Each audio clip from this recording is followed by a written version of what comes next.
fe de Abraham. Salgo de casa y dejo todo atrás. Estoy dispuesto a todo con el Señor. Hoy le obedezco porque es Dios amor. Soy peregrino siguiendo a José. Confío en Dios sin importar el camino. Sé que hay un plan de amor para mí, que al final me salvará de Egipto. Este es mi credo, credo, credo. Grita que Dios es la razón de mi fe. Este es mi credo, credo, credo. Soy peregrino porque voy junto a Él. Voy caminando con la iglesia. Nubes de fieles van hacia Él. Testigos de amor cuentan con su vida esta historia hasta la eternidad.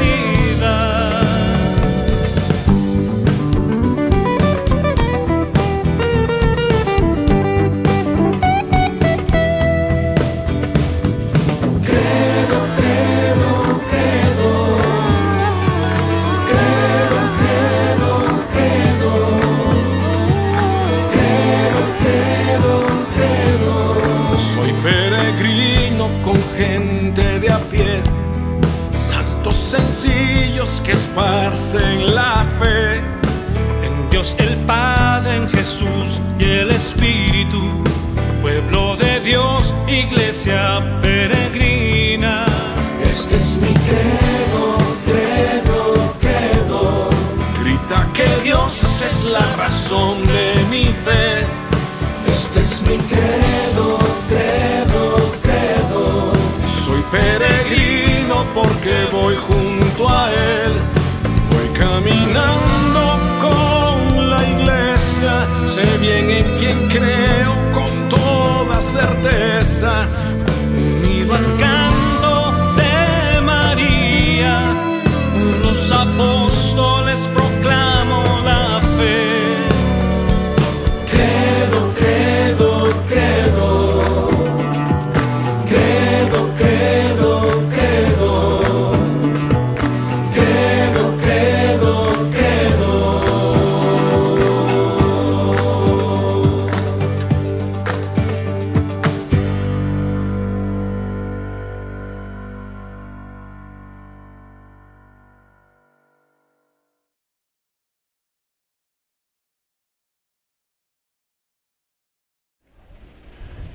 Mis queridos peregrinos, muy buenos días. Hoy vamos a comenzar la cuarta etapa, que es la etapa del Espíritu Santo. Creo en el Espíritu Santo y parece que mandamos a hacer, hay muchísimo viento, como el día de Pentecostés, un viento fuerte que espero que no sientan mucho porque no traje mi colita de conejo que usamos aquí para el viento. Espero que no nos moleste este viento, pero es providencial, ese viento impetuoso del día de Pentecostés. Y estamos nuevamente en el monte Sión. Aquí tenemos la puerta de Sión que les mostramos brevemente la otra vez, y aquí quiero en un mapa de la ciudad antigua ubicarnos en dos sentidos: ubicarnos en sentido geográfico y ubicarnos también un poco en sentido escriturístico teológico. Queridos hermanos, esta es la ciudad antigua de Jerusalén. Vamos a decir que es un cuadrado medio irregular. Un cuadrado es una milla cuadrada, Aquí estaría Notre Dame en este ángulo noroeste. Nosotros ahora hemos atravesado por estas callejas al lado de la muralla y hemos salido aquí en la puerta de Sión y estamos en el monte Sión, como dice aquí, el monte Sión. Hemos estado ya en la explanada del templo, tuvimos una misa desde el convento de la Flagelación. Cuando hablamos de los símbolos, pasamos de una vista del Muro de los Lamentos que está aquí. Estábamos por aquí en una terraza, atravesamos aquí al Cardo y del Cardo atravesamos la ciudad antigua para venir al Santo Sepulcro. Ya hemos ido pateando un poco la ciudad de Jerusalén y ahora estamos en el sur de la ciudad, en la muralla sur, y esta colina pequeña es el monte de Sión. Quiero hacer una brevísima introducción escriturística teológica. El nombre Sión, monte de Sión, ha variado un poco en el tiempo. Posiblemente por equívocos, por olvidos o por significado, no sabemos muy bien. Aquí, al pie de la explanada del templo, está la llamada Ciudad de David, y esto es lo que inicialmente se llamó Sión, inicialmente, o Ofer. Después se llamó Sión el monte del templo, y después del exilio comenzó a llamarse Sión esta zona. Y el cristianismo fue el que llamó definitivamente Sión esta colina, que es donde vamos a tener ahora nuestra catequesis y nuestra visita. Queridos hermanos, el cristianismo llegó a llamar Sión la ciudad celeste. Es decir, pasó de una identificación estrictamente geográfica a un concepto de gracia, a un concepto de revelación, a un concepto de regalos de Dios. Y me parece muy importante para nuestra catequesis de hoy, queridos peregrinos, porque es precisamente el Espíritu Santo el que va a derrochar la acción redentora, santificadora de Cristo, de Jesús, del Mesías, a través del mundo, a través de la geografía y a través de la historia. Y como ya les dije, aquí estuvo la primera sede, digamos, formal del cristianismo, la casa del cenáculo, que vamos a visitar ahora y que es importantísima. Vamos ahí, la otra vez no pudimos entrar, espero que hoy podamos entrar, visitarla y hacer ahí nuestra catequesis para que entiendan la importancia decisiva de este lugar. Acompáñenme y vamos ahora sí a entrar al cenáculo, a la sala superior al cenáculo.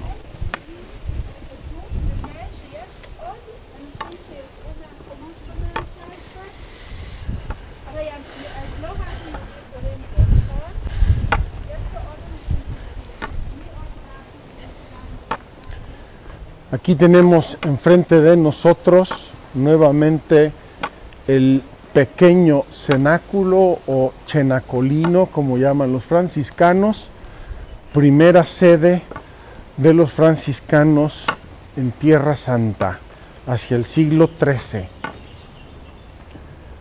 Aquí tenemos enfrente la Basílica de la Dormición de los padres benedictinos.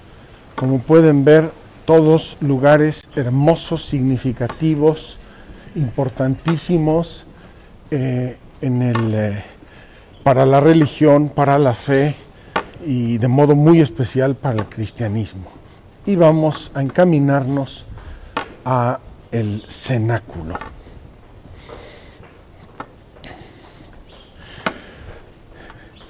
Queridos hermanos, en nuestra peregrinación de octubre me detuve bastante en la historia, el significado de este edificio, de este lugar.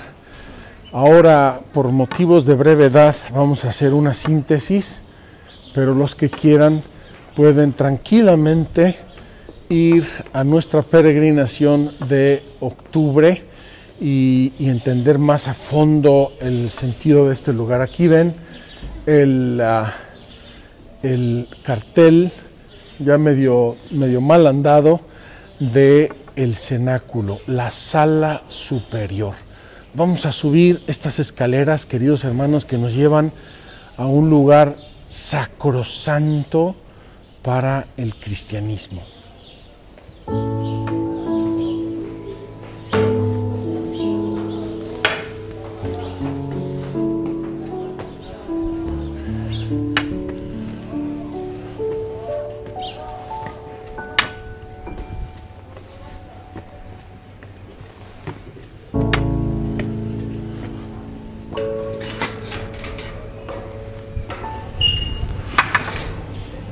Boker Tov.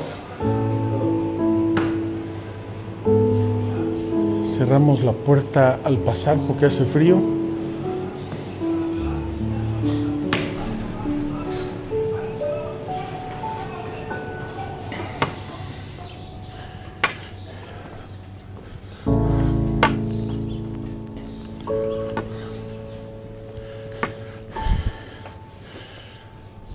Queridos amigos, no quiero entrar en este lugar sin antes dar una brevísima explicación evangélica.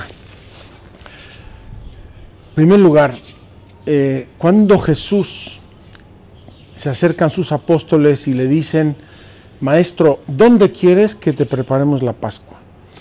Les va a decir, me parece que hay discrepancia entre los evangelios sinópticos, a Pedro y Juan. Les va a decir: entrad en la ciudad y veréis un hombre que lleva un cántaro de agua en la cabeza. Seguidlo, y en la casa donde entre decida el dueño de la casa: el maestro quiere comer aquí su Pascua. Ellos lo hacen, siguen a este hombre y entran en esta casa. En primer lugar, este símbolo del hombre con el cántaro en la cabeza era rarísimo y era un símbolo inequívoco. Por dos motivos. Rarísimo porque el oficio de ir a buscar agua a las fuentes era un oficio estrictamente femenino en tiempos de Jesús. Eran las mujeres normalmente las que iban a buscar agua a los pozos y los llevaban en sus cántaros a sus casas. En este caso, imagínense, si fuera masculino el oficio, entraban a la ciudad, a lo mejor veían 5. ¿A cuáles seguían? Entonces era raro que un hombre llevara un cántaro. Y Jesús se los dijo veladamente porque Judas ya tenía el propósito y ya tenía el acuerdo con los sumos sacerdotes y el Sanedrín de entregarles a Jesús. Y Jesús no quería que se interrumpiera el orden de las cosas que él quería. Entonces, para que Judas no se entere, nosotros vamos a un lugar misterioso que él sabía, y ahí vamos a tener nada más y nada menos que la última cena. Queridos hermanos, el valor de la última cena es gigante, es infinito, es el amor. Dice ahí al inicio del capítulo 13 San Juan: los amó hasta el extremo. Los amó hasta el extremo. Jesús les va a abrir su corazón. Y ese famoso discurso de la última cena, capítulos 13, 14, 15, 16 y 17 de San Juan, es donde Jesucristo, verdadero Dios y verdadero hombre, va a abrirnos su corazón y va a derrocharnos lo que piensa, lo que siente, sus motivaciones, sus deseos íntimos, profundos, sus planes, sus sueños, todo lo que él había hablado con el Padre y lo subrayo, aquí nos va a revelar del modo más claro y más explícito el don del Espíritu Santo. Queridos hermanos, de esta habitación salieron el sacramento de la Eucaristía, el sacramento del sacerdocio. Aquí fue la última cena, todo el sermón de la última cena.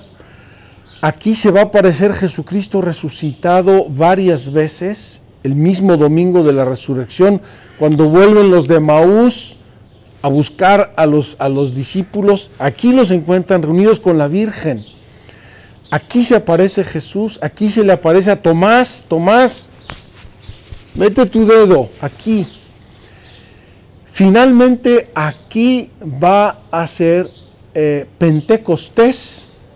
Y como ya he repetido varias veces, esta va a ser la sede, entre comillas, del cristianismo inicial. Aquí va a tener su domicilio el cristianismo oficial. Aquí va a ser el Concilio de Jerusalén y muchas cosas más.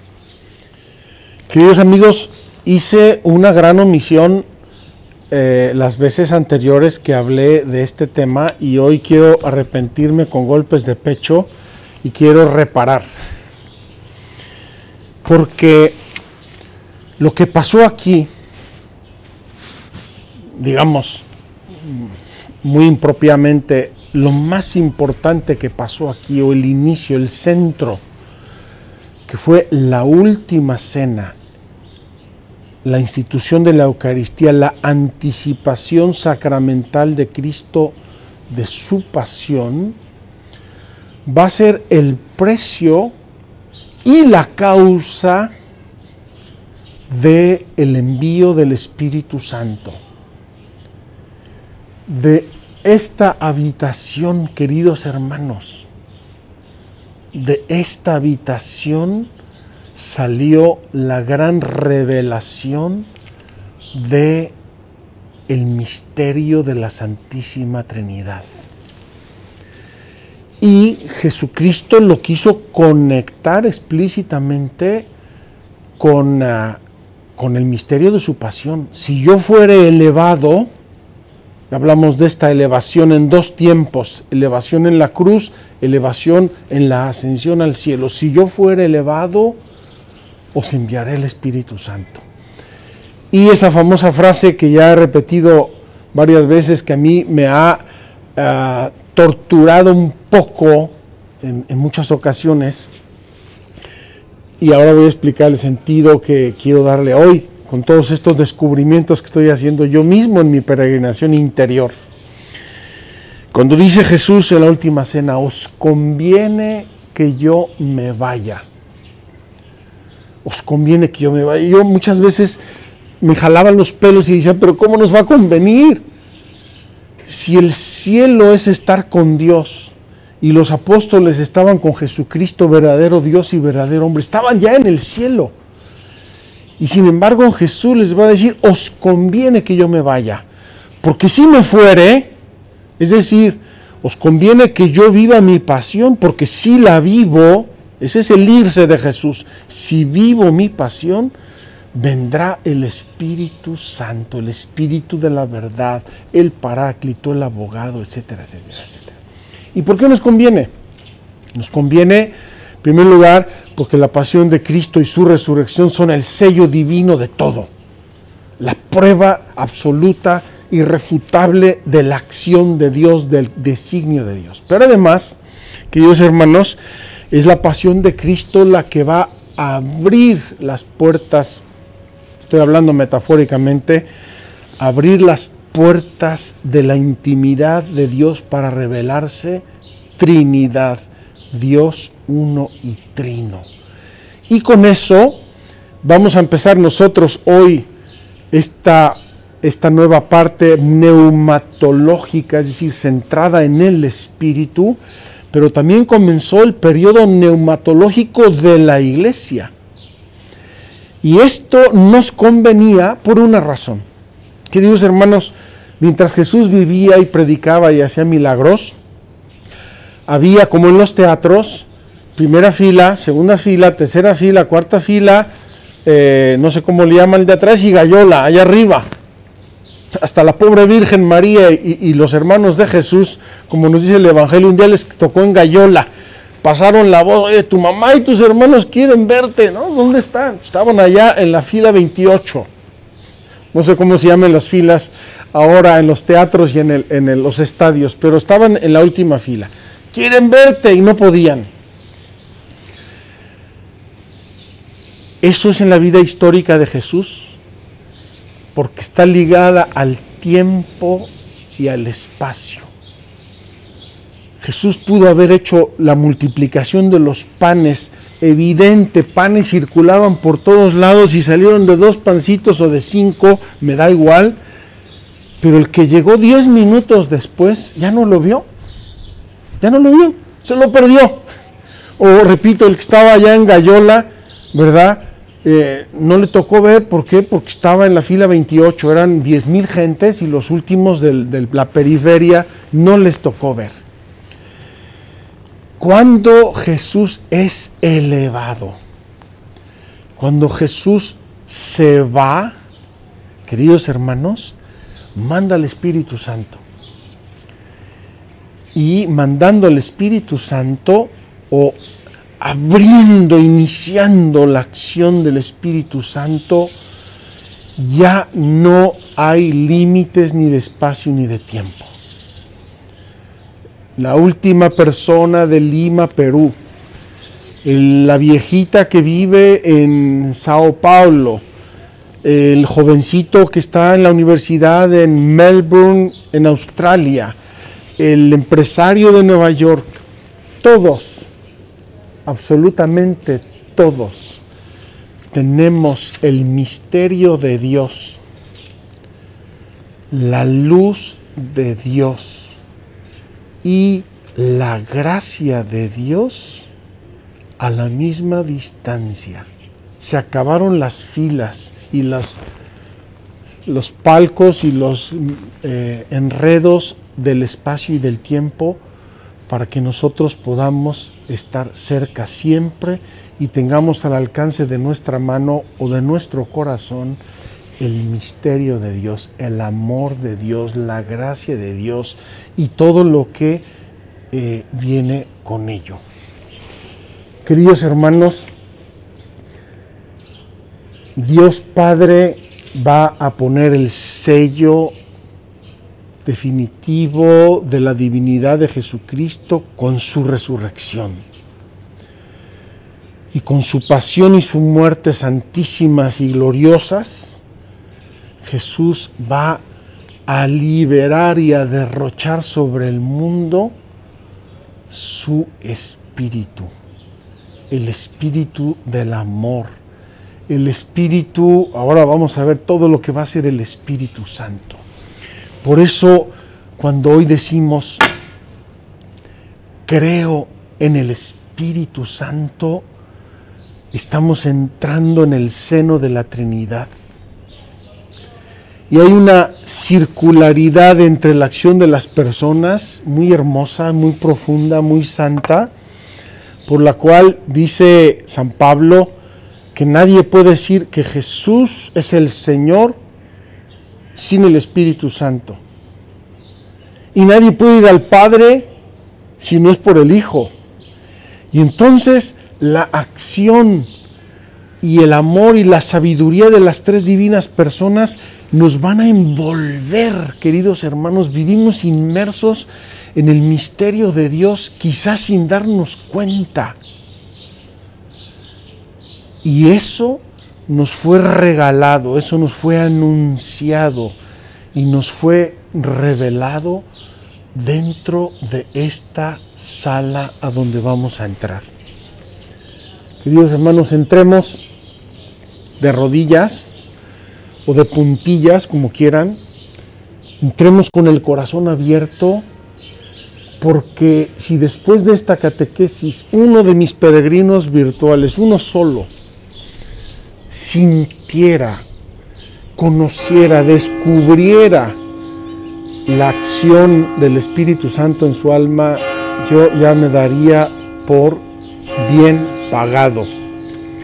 Espero que estos campanazos providenciales que no organizamos nosotros nos den el toque de entrada a este misterio y a esta verdad de nuestra fe. El credo apostólico es escueto, es sucinto. Creo en el Espíritu Santo. El credo niceno-constantinopolitano nos va a decir que procede del Padre y del Hijo, que con el Padre y el Hijo recibe una misma adoración y gloria, y que habló por los profetas.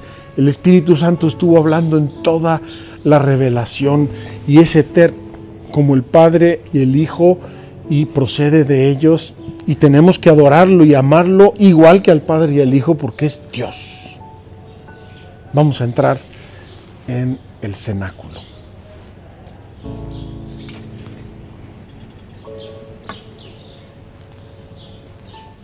Queridos peregrinos, en este lugar maravilloso vamos a tener nuestra catequesis sobre el Espíritu Santo, el inicio de todo este periodo neumatológico.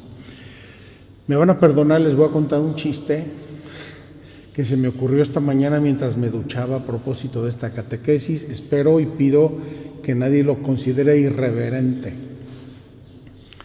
pero me sirve. Iba un avión en África, iban a un safari, y a media selva se cae el avión y aterrizan como pueden, y aterrizan y se salvan, pero el avión queda destrozado. Entonces, uno de los pasajeros, después de 3 días ya se estaban muriendo de sed, de hambre y de todo, dice: voy a ver dónde estamos, voy a investigar.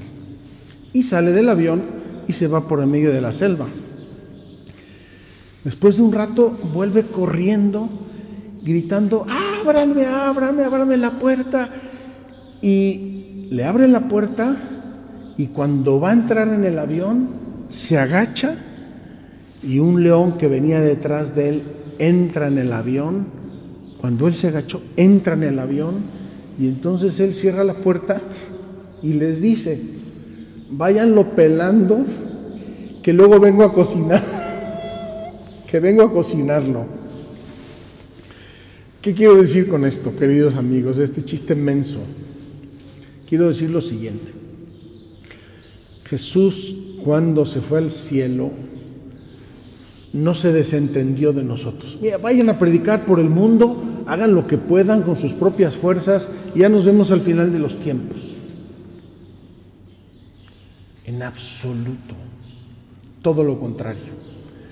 Jesús se comprometió con el ser humano, se comprometió con su Padre Dios, se comprometió con cada uno de nosotros, se comprometió con la historia, y eso, como no puede cumplirlo indefinidamente en cuanto a su humanidad, lo va a cumplir donándonos su Espíritu Santo. Queridos hermanos, quiero añadir, y esta es la segunda cosa que les digo, quisiera añadir aquí una tarea extra para hoy. Háganla o no la hagan, como quieran y como puedan, pero quisiera que, metidos aquí conmigo esta mañana, al inicio de nuestra cuarta etapa de peregrinación, el periodo neumatológico, yo quisiera que leyeran en su casa, cojan el Evangelio de San Juan y lean del capítulo 13 al 17. Son 6 paginitas del Evangelio, y sientan las promesas de Cristo, sientan el abrirse de su corazón, sientan todo lo que Jesús está abriendo de horizonte para la eternidad, para el misterio de Dios, para amor nuestro. Siéntanlo con todo su corazón. Quisiera yo leerlo, pero nos llevaría a la mitad de nuestra catequesis. ¿Pueden ustedes hacerlo en su casa? Por favor, háganlo. Capítulos 13 a 17 de San Juan, la última cena, el discurso de la última cena y la oración sacerdotal de Jesús. Vamos a pasar, queridos hermanos, a nuestra catequesis de hoy, y quiero decir ya inmediatamente 2 ideas importantísimas. Las tomo de una catequesis del Papa Juan Pablo II sobre el Espíritu Santo.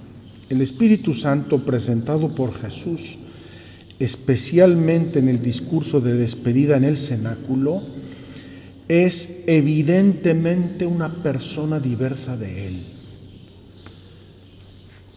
¿Por qué digo esto y por qué quiero subrayar este aspecto? Porque Espíritu y Santo son 2 palabras que significan mucho por sí mismas separadas, pero Espíritu Santo es el nombre propio de la tercera persona de la Santísima Trinidad, y Jesús lo va a presentar, lo va a introducir en este discurso con una claridad inefable. Es otra persona, tiene otra misión, el Padre lo manda y yo lo mando.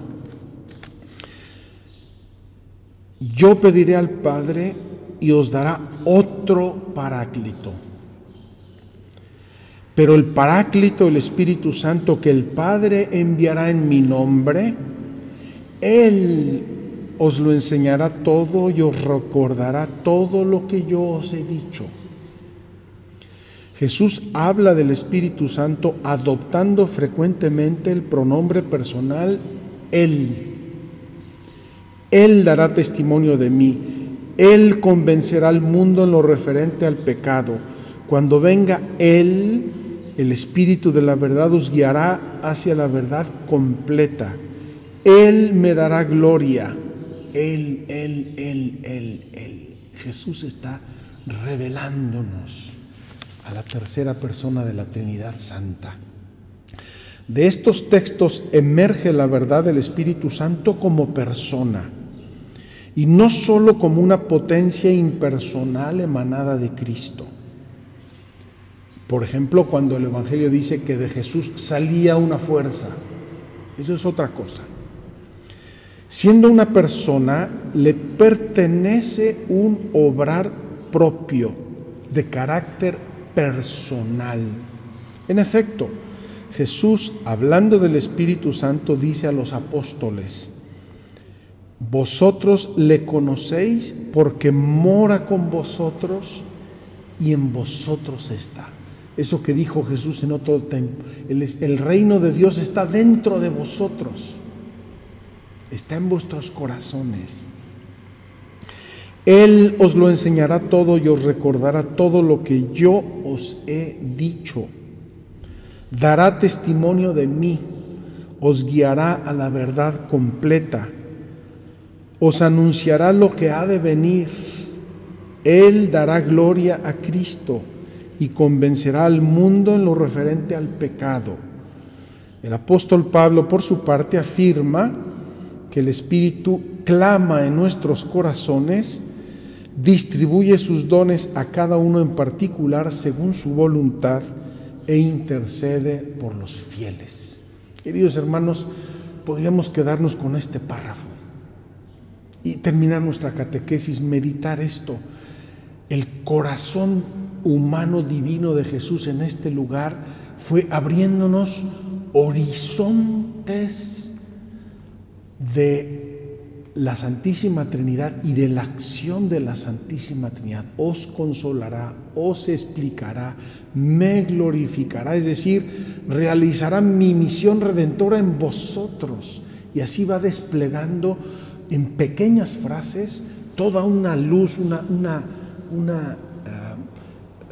misterio amorosísimo de Dios para nosotros y por nosotros. El Espíritu Santo revelado por Jesús es, por tanto, un ser personal, tercera persona de la Trinidad, con un obrar propio personal.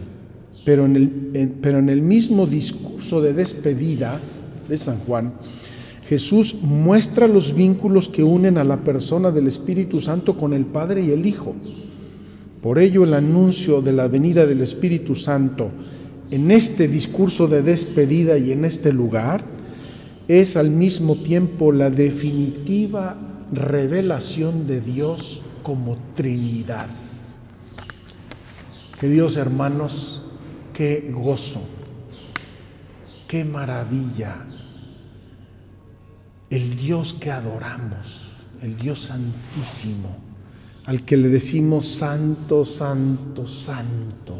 Esas tríades que la liturgia tiene por todos lados y que están subrayando la presencia magnificente, divina de Dios.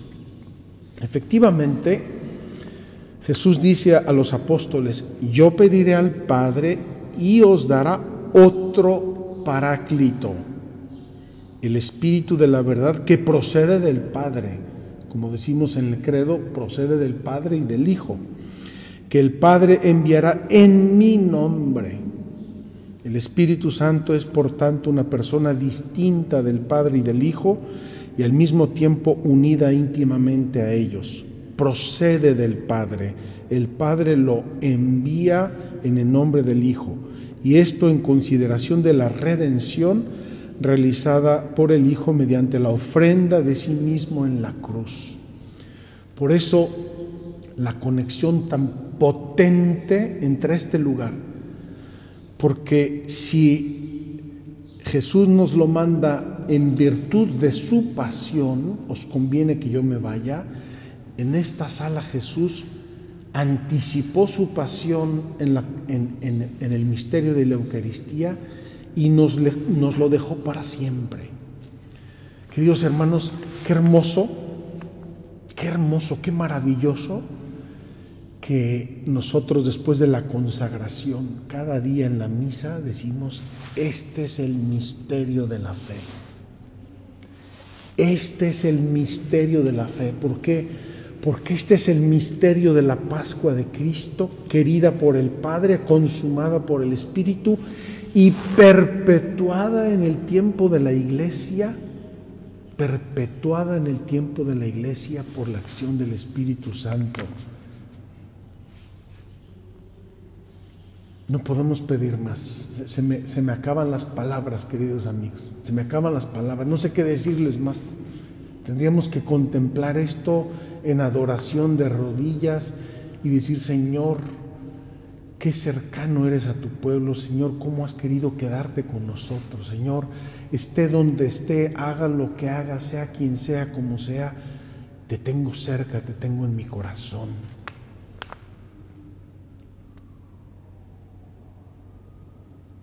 Por ello Jesús dice: si me voy, os lo enviaré. Si fuere elevado, os lo enviaré. El Espíritu de verdad que procede del Padre es anunciado por Cristo como el Paráclito que yo os enviaré junto al Padre. Vamos a dejar aquí de momento esta catequesis. Voy a añadir solo una frase. En el texto de Juan se refiere el discurso de Jesús en el cenáculo, y estamos en el cenáculo, queridos hermanos, ojalá se den cuenta de esto y lo sientan. Está contenida, por tanto, la revelación de la acción salvífica de Dios como Trinidad. Todo el amor de la Trinidad, toda la riqueza, la vida trinitaria en su acción salvadora, es decir, en ese despliegue de amor, de santidad, de justificación que Dios quiso desplegar por nosotros. Creo en el Espíritu Santo, creo en el Espíritu Santo. Queridos hermanos, la acción del Espíritu Santo, invisible para nosotros en sí misma, es absolutamente visible en la acción y en la vida de la Iglesia. Es como el sol. Queridos hermanos, nosotros no podemos ver el sol. Si lo vemos, no digo minutos, sino segundos, podríamos dañarnos los ojos y quedarnos ciegos. Pero al sol lo vemos en la luz. Y cuando la luz refleja en los elementos y en los colores, ahí es el sol. Sin el sol no veríamos nada, absolutamente nada. Sería absoluta oscuridad. Entonces, la acción de Dios Espíritu Santo la vemos en la vida de la Iglesia, en la acción de la Iglesia. Y aquí el Catecismo, en el número 688, nos hace una lista de nada más y nada menos que 8 acciones, 8 presencias que declaran la acción del Espíritu Santo en la Iglesia. Las voy a leer brevemente y comentar. La Iglesia, comunión viviente en la fe de los apóstoles que ella transmite, es el lugar de nuestro conocimiento del Espíritu Santo. Y yo diría nuestro conocimiento y nuestra experiencia del Espíritu Santo. Primero, en las Escrituras. Hermanos queridísimos, ya hablamos de las Escrituras, ya hablamos de la revelación, ya hablamos de los profetas, lo dice el credo niceno-constantinopolitano, que ha hablado por los profetas en las Escrituras que él ha inspirado. La acción de inspiración de los agiógrafos, es decir, de los autores sagrados de la divina revelación, es acción del Espíritu Santo. ¿Qué bien sabemos eso? los que tomamos la palabra de Dios en nuestro corazón, en nuestras manos, la leemos y sentimos palpitante la acción de Dios. La palabra de Dios que es viva y eficaz. Viva y eficaz. Segundo, en la tradición, de la cual los padres de la Iglesia son testigos siempre actuales. Quiero solamente ponerles un ejemplo. Nosotros tomamos un texto de San Agustín, de San Hilario de Poitiers, de San Ignacio de Antioquía o de San Ambrosio de Milán. Lo leemos y nos parece actualísimo, pero si esto parece que lo escribieron ayer.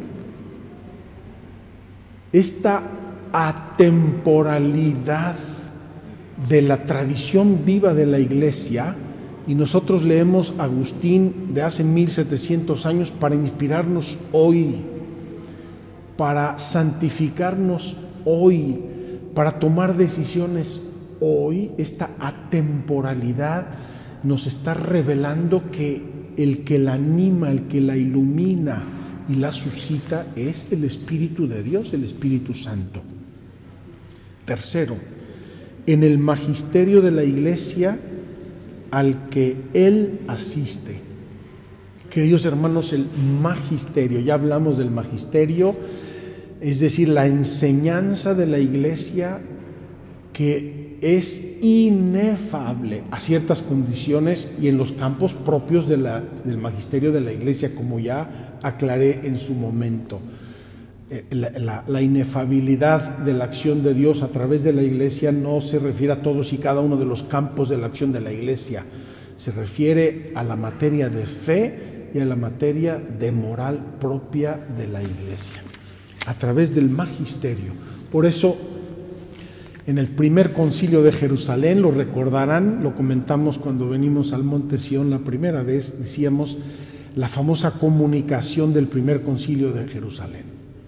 Amadísimos hermanos, hemos decidido el Espíritu Santo y nosotros, el Espíritu Santo y nosotros, y eso lo podemos decir de todos y cada una de las enseñanzas que la Iglesia ha ido dando a través del tiempo en materia de fe y en materia de moral. El Espíritu Santo y nosotros.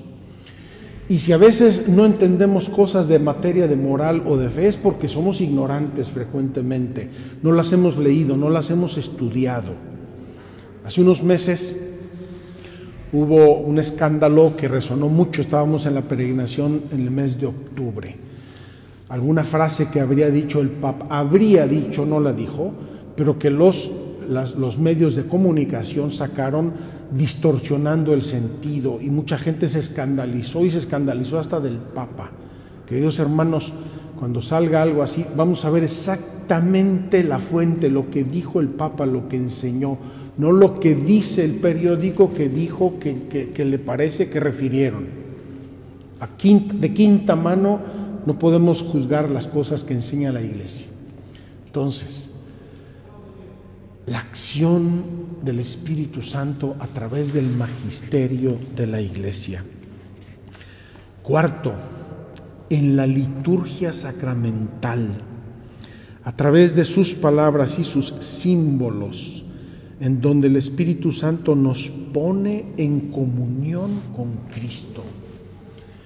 Queridos hermanos, ya he repetido esto en esta peregrinación y en la anterior muchas veces.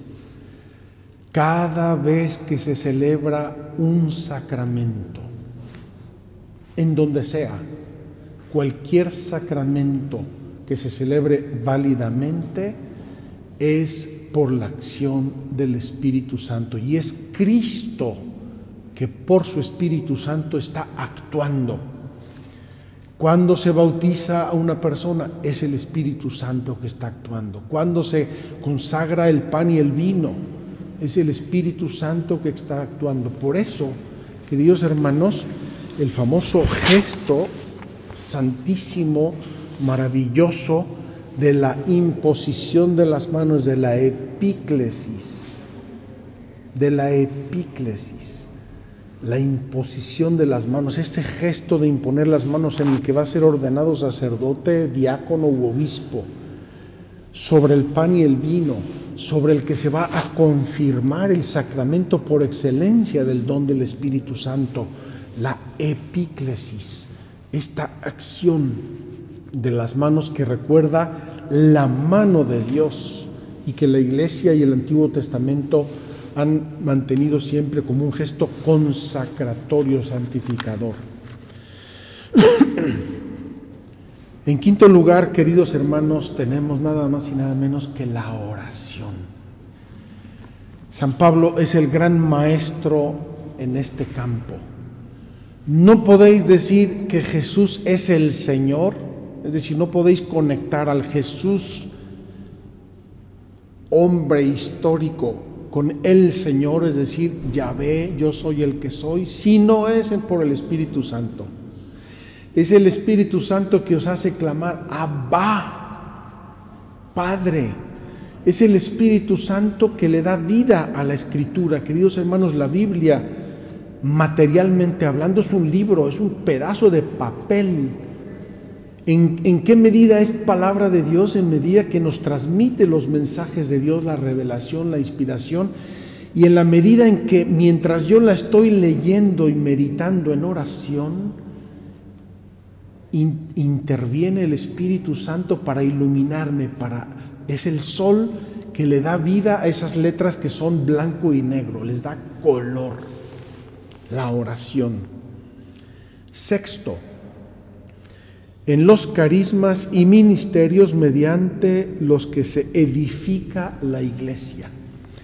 Queridos hermanos, los carismas, los dones del Espíritu Santo, carisma, charis, gracias, las gracias que el Espíritu Santo va dando, por ejemplo, los carismas de las familias religiosas, la pobreza del franciscano, el apostolado del jesuita, la enseñanza de los salesianos, la adoración de las monjas adoratrices, la clausura de las visitandinas, etcétera, etcétera. Los ministerios, el ministerio de la enseñanza, del gobernar a la Iglesia, todo este grandísimo mecanismo espiritual que es el Espíritu Santo que lo va sosteniendo, que lo va acompañando, que lo va guiando, a veces corrigiendo si es necesario.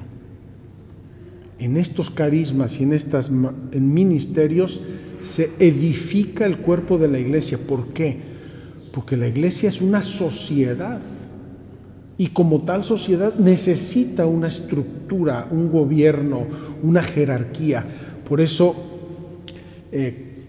muy apropiadamente, la Iglesia considera la Iglesia como el cuerpo místico de Cristo y toma la imagen del cuerpo donde cada órgano tiene su propia función y todos están conectados y todos funcionan para el bien del cuerpo y para las finalidades del cuerpo. Séptimo, en los signos de vida apostólica y misionera. Podemos siquiera imaginar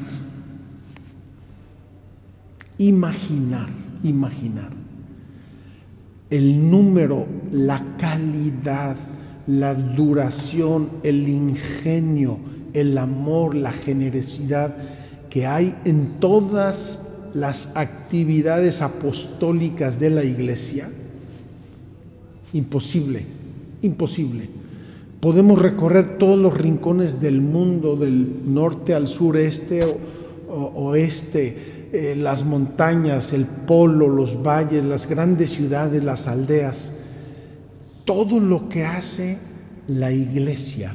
Y quiero recordarles que todo lo que hace la Iglesia es una grande expansión, como ondas expansivas de la actividad de Jesucristo en su ministerio. Cuando el Evangelio nos hace unos pequeños resúmenes y nos dice: Jesucristo recorría Galilea enseñando en las sinagogas, curando a los enfermos, predicando, expulsando demonios, sanando.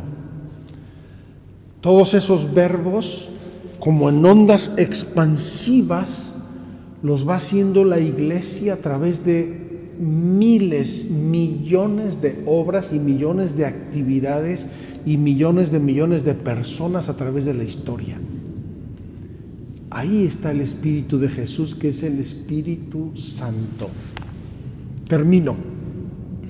La última, y probablemente una que tendríamos que descubrir mucho, valorarla mucho, sobre todo en este tiempo nuestro, en el que por la pandemia, por el encierro y por mil razones, hay tantos mensajes y a veces muy catastróficos, muy pesimistoides y muy negativos. En el testimonio de los santos, donde Él manifiesta su santidad y continúa la obra de la salvación. Queridos hermanos, a veces cuando pensamos en los santos, pensamos en los santos de altar. Y los santos son todas y cada una de las personas santificadas por el Espíritu Santo. Es decir, que han recibido el bautismo, que han recibido los sacramentos, que tratan amorosa y generosamente de vivir en la gracia de Dios, aunque tengan muchas imperfecciones y muchos pecados. Dios los perdona, los justifica, como he dicho ya varias veces, mejor arrastrándonos en el camino que corriendo fuera de él. Los santos. Nos damos cuenta de que pocas personas han determinado a veces la historia entera de la humanidad. Nos damos cuenta de que Juan Pablo II fue decisivo, fue instrumental para que cayera el bloque comunista. Un hombre humilde, de orígenes humildes, de una familia muy complicada, porque se murió su madre, se murió su hermano, se murió su papá. Un hombre cambió la historia de la humanidad en una cosa que nos aterrorizaba a todos, el bloque comunista, el comunismo. Y Juan Pablo II, no solo él, pero Juan Pablo II fue muy instrumental. Y como él, Ignacio de Loyola en su tiempo, Juan Bosco, Juan Bautista de la Salle, cuántas monjas, Catalina de Siena, una mujer ignorante, no sabía leer ni escribir, y transformó el tiempo en que ella vivió. La vida de los santos. Queridos hermanos, tenemos que poner punto final porque el tiempo vuela tristemente y van pasando los días de la peregrinación.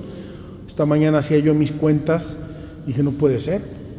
Quitando los domingos, la fiesta, la solemnidad de San José, que obviamente vamos a dedicar a San José con toda propiedad y ya estamos en la novena.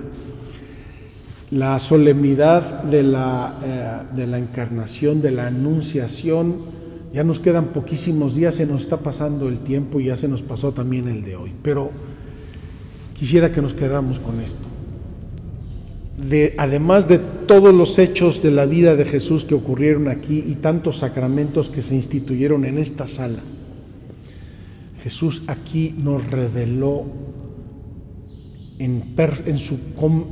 nos completó la revelación del misterio de la Trinidad, donándonos, prometiéndonos y donándonos su Espíritu Santo. Aquí, el día de la resurrección, Jesús se apareció y sopló sobre ellos. Recibid el Espíritu Santo, dijo a sus apóstoles.